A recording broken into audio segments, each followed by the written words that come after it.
Quanto mais a gente tem paz no coração e serenidade, mais a gente tem sensibilidade para as pessoas, né? Para saber, para sentir algo. Às vezes você vai ficando com tanta que você até anda assim meio se protegendo. Cara. De tanta sensibilidade, senão você começa a sentir demais onde você está.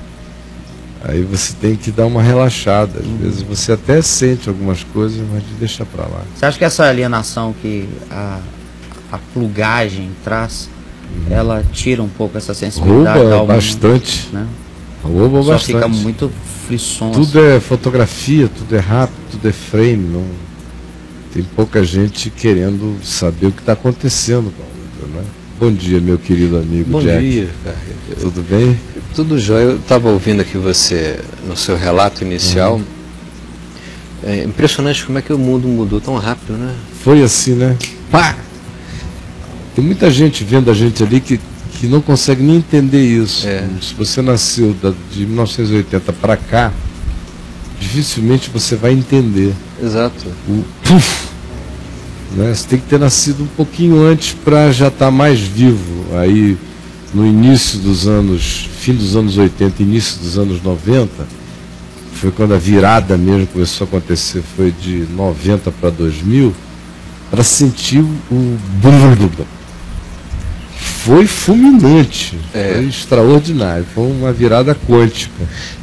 A primeira vez que eu tive contato com você ao vivo e a cores foi no Geração 90. Você estava em cima de um trio elétrico, na esplanada dos ministérios. Você fez um exercício com a gente, não sei se você lembra. Lembro. De ficar com as mãos levantadas e ficamos minutos e minutos e minutos. Era, se alguém quiser ser meu discípulo, assim mesmo se negue, tome a sua cruz e siga-me, né? Estava um calor danado ali na frente do... Foi na frente do Congresso. Mesmo, né? Exatamente. Aí eu falei, vamos sentar no chão e vamos cruzar as pernas, assim. Isso. Né? Isso. Falei, agora erga o braço e repita comigo. E veja quanto tempo você consegue repetir comigo esse versículo. Se alguém quiser ser meu discípulo, a si mesmo se negue, tome a sua cruz e siga-me. Aí foi, e a moçada de braços abertos ali, né? Naquela posição de perna cruzada na grama, tinha aqui ali uns 15, 20 mil, mais ou menos.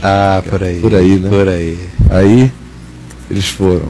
Daqui a pouco, um minuto depois, você viu os primeiros baixando, 2 minutos, 3 minutos.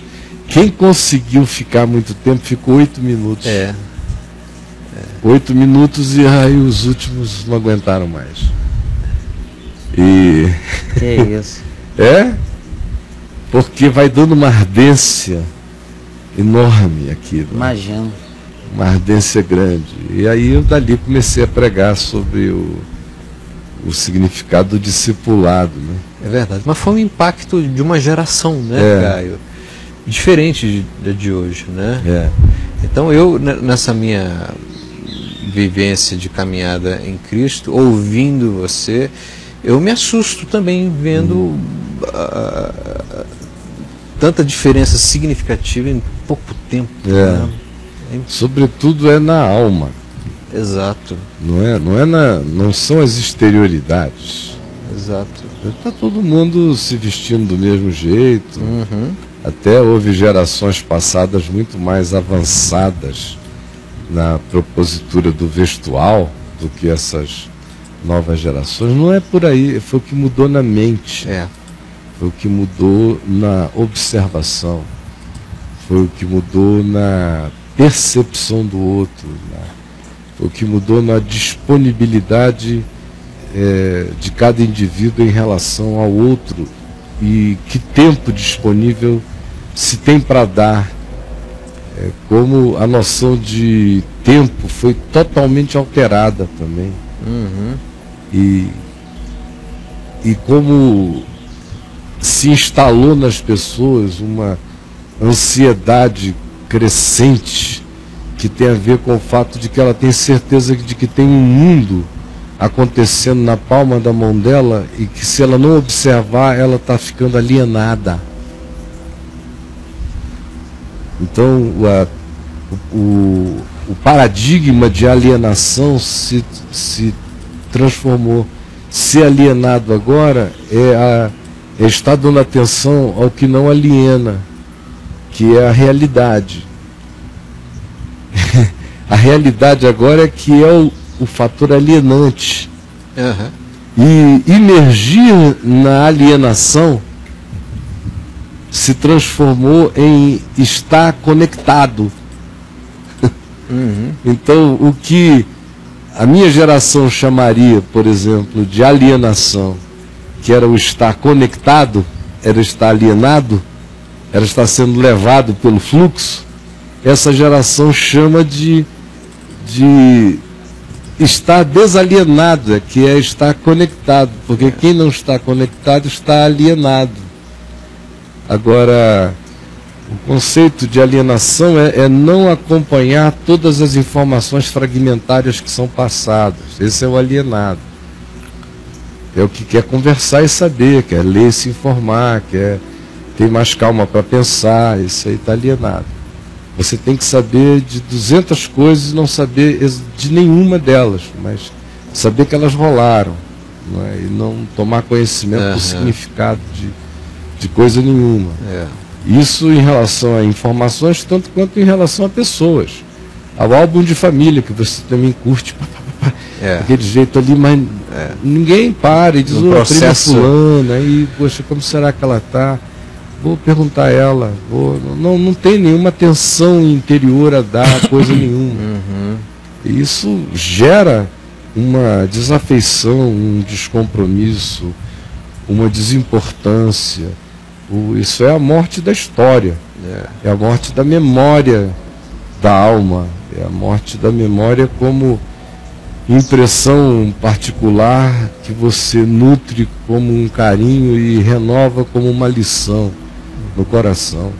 Então não há tempo para isso. Que coisa, né? É uma involução. É trágica, porque a sua confiança foi toda depositada na bola de cristal, na tecnomagia, não é? Que é essa bola de cristal, que é a mandinga tecnológica, que pode ser usada como uma mídia, mas se você não tomar cuidado, ela usa você imediatamente e faz uma abdução sua de toda forma de realidade e de encontro humano, com todas as implicações do encontro humano, do mau cheiro, do cansaço, de não poder simplesmente botar off no cara que está na tua cozinha. Enfim, o que não dá para botar on and off, o pessoal está fugindo. Ou seja, de qualquer experiência humana onde o outro não faz off só porque você queria fazer off nele,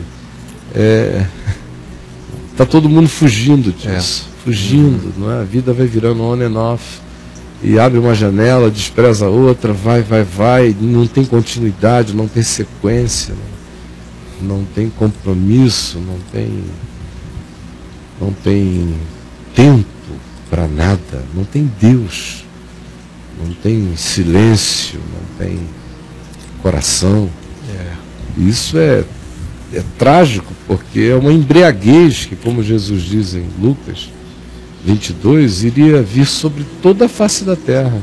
Não é interessante, aproveitando esse gancho, você observar que isso está atingindo todas as camadas sociais da sociedade, aos mais abastados, no mundo inteiro. No mundo inteiro. Toda a face da terra. É uma embriaguez comum.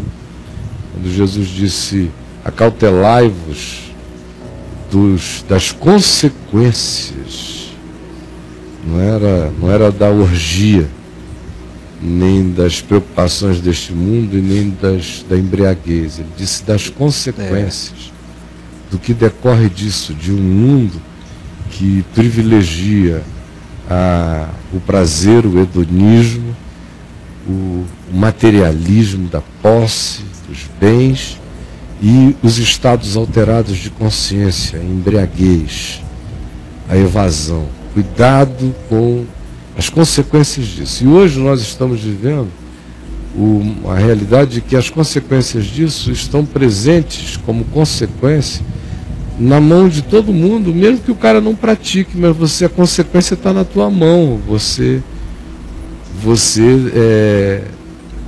pode ser afetado por isso porque tem um espírito. Isso virou mais do que um sistema, virou algo que ocupa o inconsciente coletivo.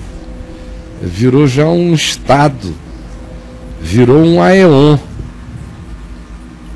o espírito de uma era.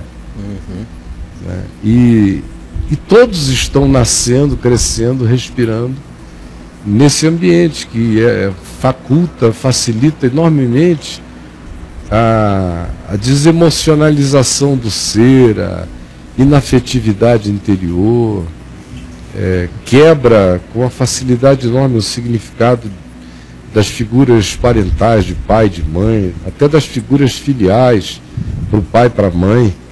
É tudo tão fragmentado que até o pai e a mãe são fragmentados, os filhos são fragmentados, a família é uma coisa fragmentada.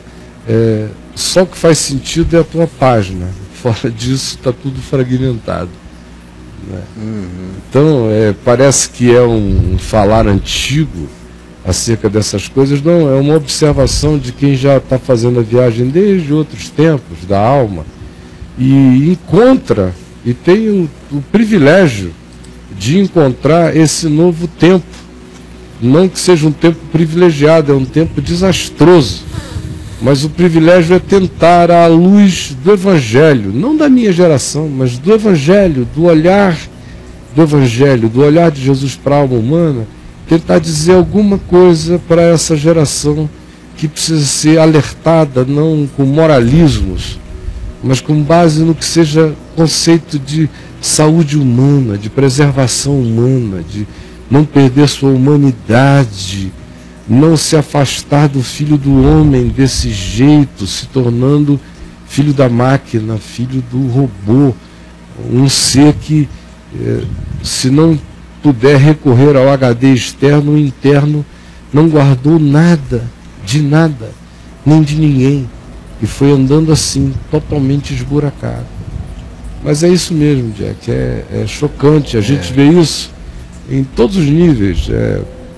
Hoje de manhã eu vi que alguém, com certeza, ou foi o Chico ou foi o Marcelo, eles puxaram para frente no meu mural, porque não fui eu fiquei desde ontem que eu só pedi para atualizarem uns textos, mas eu só fui lá hoje cedo de manhã e botei um bocado de coisa para frente. Mas alguém botou lá a minha fala aqui sobre ajudar a ver em VTV. Aí tinha lá um pessoal dizendo amém, legal, mas aparecem aqueles malucos assim do nada que dizem, logo esse aí que eu ouvia e que era o único que não falava jamais em dinheiro está cobrando para pregar o Evangelho, e o cara já dá um chute lá para outra esquina, você vê que ele não tem compromisso com nada, nem com leu ontem, nem leu depois, nem observar o todo, ele não tem nada. O negócio dele está reduzido a um frame, ele ficou assim, é um ratinho que só dá uma resposta a uma coisa aqui, não vê mais nada para lugar nenhum, e dá uma compaixão de ver como uma pessoa humana pode cair num reducionismo tão apequenante desse tipo, né? E ela nem se percebe, vai andando assim sem se enxergar, sem ver que ficou todo entupido, sobrou um canudinho para enxergar, e ela está se espremendo para ver a vida por ali. É um negócio horroroso, dá um bafo muito grande na alma assistir a isso, né? Eu não sei se o Flávio já recuperaram, o Flavinho? Tá no ar. Se recuperaram, Flávio, apareça, meu amigo, apareça. Bom dia, Jack, Braulio, Caio. Estão me ouvindo agora? Estou ouvindo muito bem, todos nós. Que bom, Caio. Só um comentáriozinho rápido em relação ao que você está dizendo, você, Jack, Braulio. A gente acaba, como você bem ilustrou, se fragmentando de tal maneira que a gente se expõe a um controle que é tão invisível, tão sutil e tão invasivo ao mesmo tempo, que isso vem de várias maneiras e vai nos levando a uma condição onde a gente se sente extremamente confortável, feliz e acomodado com todo esse sequestro e com toda essa fragmentação. Por isso a necessidade de todos, né? Inclusive quem percebe esse movimento e essa engrenagem que funciona e nos fragmenta, a revisão diária, a necessidade de olhar e questionar suas motivações todos os dias, porque se a gente não vigiar, se a gente não tomar conta, a gente entra nesse fluxo também, porque é um fluxo que impera na nossa sociedade hoje em dia, e a gente vai perceber, talvez tarde demais, que avançou um caminho que não deveria avançar e se perdeu no meio dele, né? É verdade. Então, as coisas têm que ser as coisas, sempre. Como diz Paulo, escrevendo aqui aos Coríntios, que era uma cidade altamente comercial, e você vê aqui em 1 aos Coríntios como ele tem que lidar no capítulo 6 com o tema do comércio na igreja, porque Corinto era um lugar de comércio, com 2 mares ali bem diante dela, o canal, e ela no istmo do Peloponeso, ligando muitas frentes. Então o comércio era natural, por isso aqui no capítulo 6 ele trata disso. Mas é no capítulo 7, quando ele está falando de casamento, que ele conclui com algo que sempre que eu leio, eu acho de uma beleza, porque é de uma verdade extraordinária. Para qualquer geração, vivendo em qualquer época, o indivíduo tem que ter isso no coração, que é o que Jesus disse quanto a: se alguém quiser ser meu discípulo, renuncie a tudo quanto tem. Tem que chegar e tem que ter um descolamento para poder se preservar, senão você vai ser comido.